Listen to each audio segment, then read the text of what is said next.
Welcome back to the channel.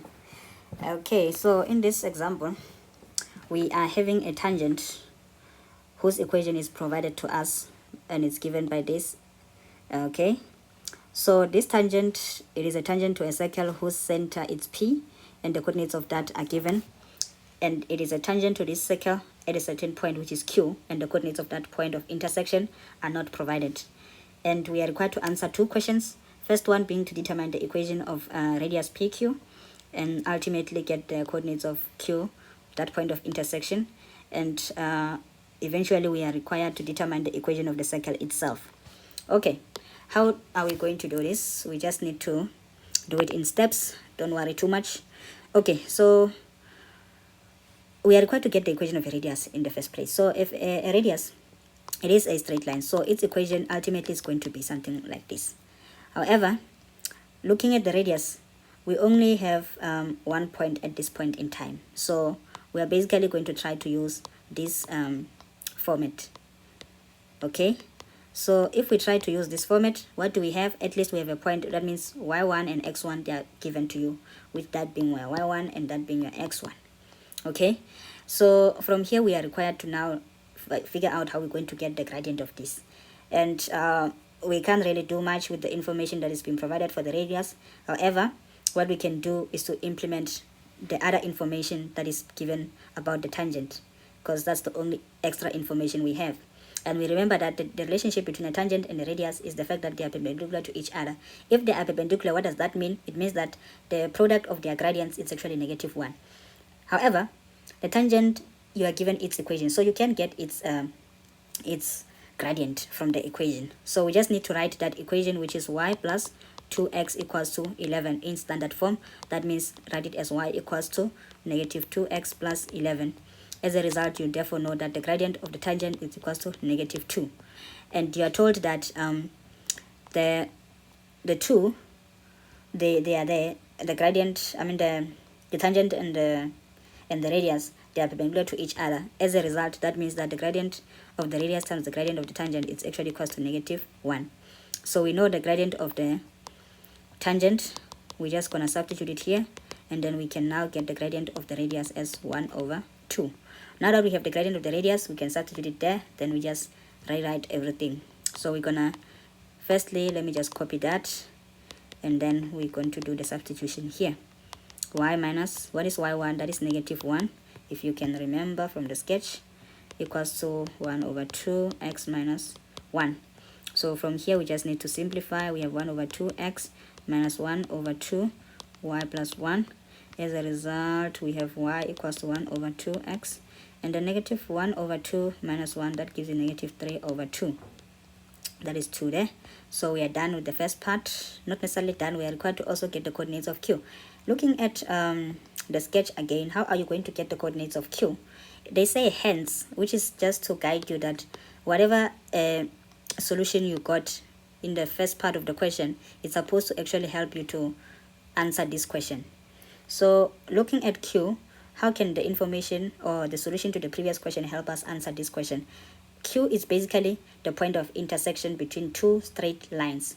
To get the point of intersection for two graphs, what you will do is to solve the equations of those two graphs simultaneously. Here the two graphs are linear graphs, which makes our life very easy because dealing with linear graphs is so simple compared to dealing with graphs of other types. So we're just going to solve the two equations, the equation of the radius as well as the equation of the tangent simultaneously.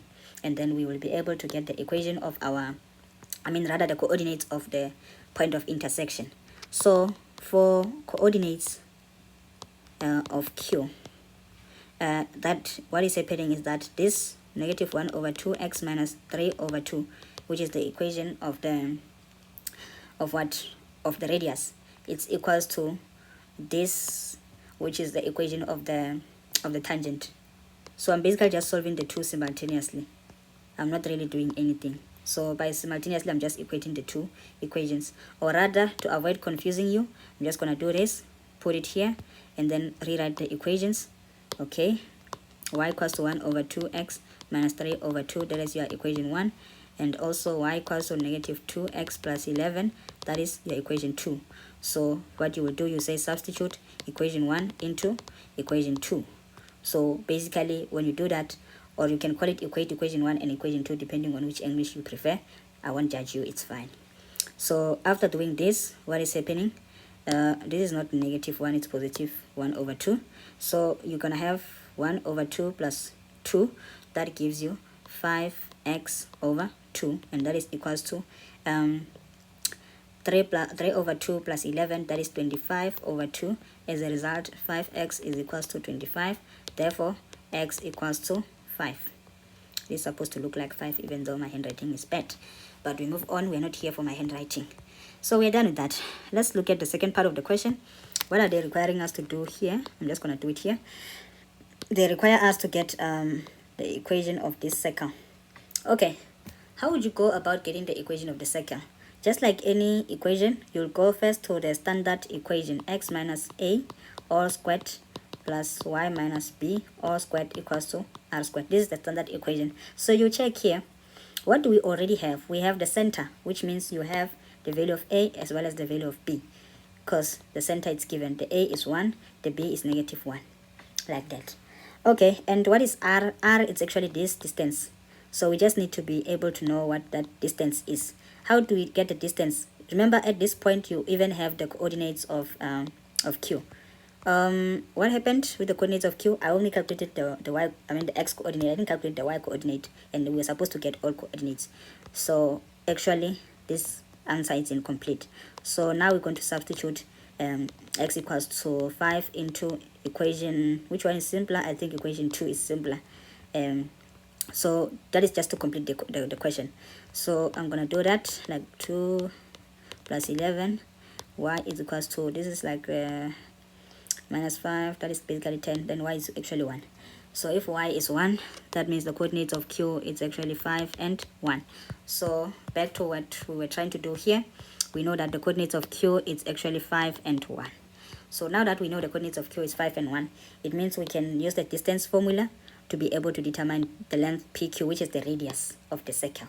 So we'll have the radius, we'll have B, we'll have A. We just substitute all of them, then we'll be fine. So let's just determine that radius.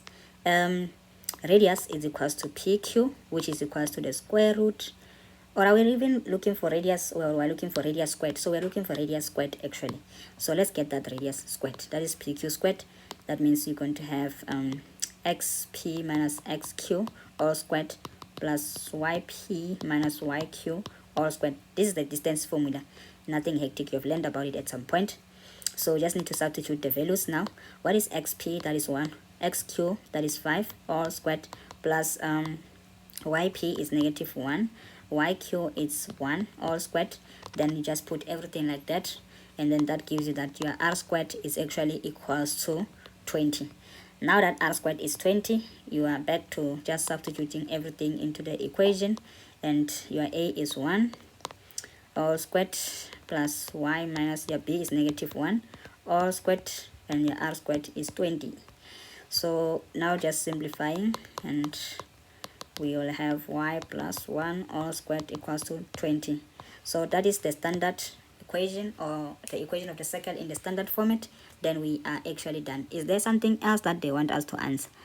No, there's nothing else. So we are done. Subscribe, like, comment, and then squeeze on the video. We will see you in the next video. Sharp.